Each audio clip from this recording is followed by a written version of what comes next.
रात के गहराटे सन्नाटे में जब घड़ी की सुइयां 12 पर पहुंचती है तो उस वीरान रेलवे स्टेशन पर कुछ ऐसा होता है जो किसी की कल्पना से परे हो।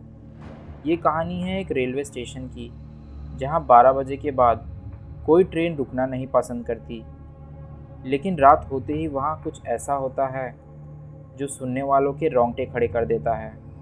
क्या आप तैयार हैं उस रहस्यमयी रात की कहानी सुनने के लिए, जहां एक साधारण सफ़र ने बदल दी एक इंसान की पूरी ज़िंदगी।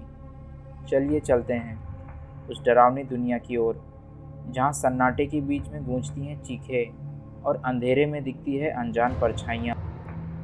ये बात कुछ साल पहले की है, जब अमित, एक नौकरी करने वाला युवक, अपने गांव के एक छोटे से रेलवे स्टेशन करणपुर जा रहा था। उसने सुना था कि यह रेलवे स्टेशन सालों से बंद पड़ा है, लेकिन उसे यकीन नहीं था।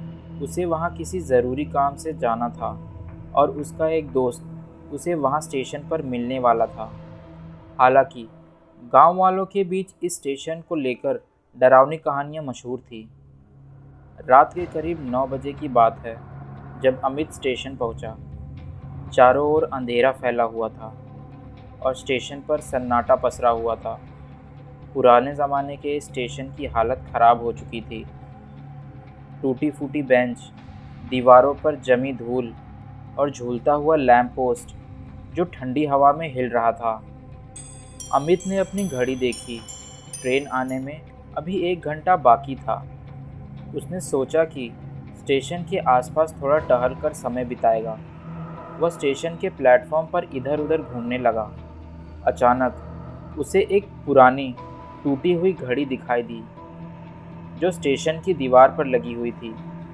घड़ी की सुइयां अजीब ढंग से 12 बजे पर रुक गई थी। उसे लगा कि यह शायद घड़ी खराब है, लेकिन यह बात उसके मन में खटकने लगी, क्योंकि गांव वाले कहते थे रात के 12 बजे के बाद उस स्टेशन पर कुछ ऐसी घटनाएं होती हैं जो किसी साधारण इंसान के लिए ठीक नहीं है। कुछ देर टहलने के बाद अमित बेंच पर बैठ गया। जैसे ही वो बैठा, उसे ऐसा लगा जैसे किसी ने उसका हाथ पकड़ लिया हो। उसने चौंक कर देखा, लेकिन वहाँ कोई नहीं था। उसने सोचा कि शायद वह उसका भ्रम है और इस बात को नज़रअंदाज कर दिया। कुछ देर बाद उसे किसी के कदमों की आवाज़ सुनाई दी। आवाज़ स्टेशन के अंदरूनी हिस्से से आ रही थी, जहाँ से गुजरने का कोई रास्ता नहीं था। अमित का दिल तेज़ी से धड़कने लगा। उसने सोचा, कोई और भी है क्या यहाँ? लेकिन चारों ओर घुप अंधेरा था। उसके कदम खुद ब खुद उस दिशा में बढ़ने लगे जहाँ से आवाज़ आ रही थी।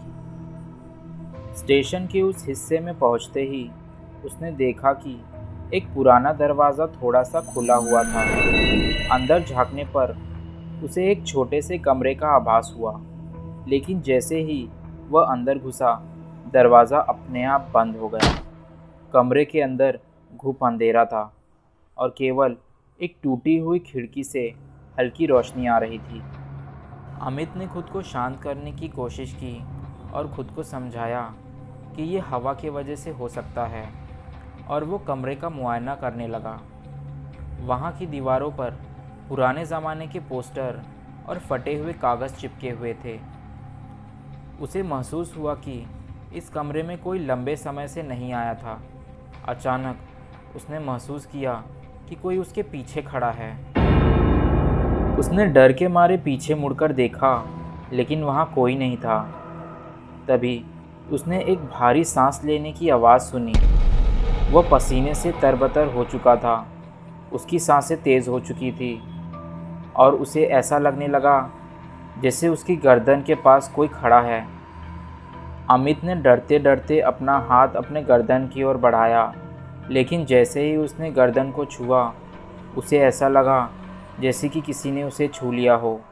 उसकी चीख निकलने ही वाली थी कि तभी अचानक दरवाज़ा अपने आप ही खुल गया। अमित ने तुरंत बाहर भागने की कोशिश की, लेकिन उसके पैर जैसे जम गए हो। बाहर निकलते ही उसने देखा कि स्टेशन का पूरा माहौल बदल चुका था। चारों ओर धुंध छा गई थी और वो लैंप पोस्ट अब जलने लगी थी, लेकिन उसकी रोशनी कुछ डरावनी सी लग रही थी। अचानक वह धुंध घनी होने लगी और उसमें से एक आकृति उभरने लगी थी। अमित ने देखा कि वह आकृति एक औरत की थी।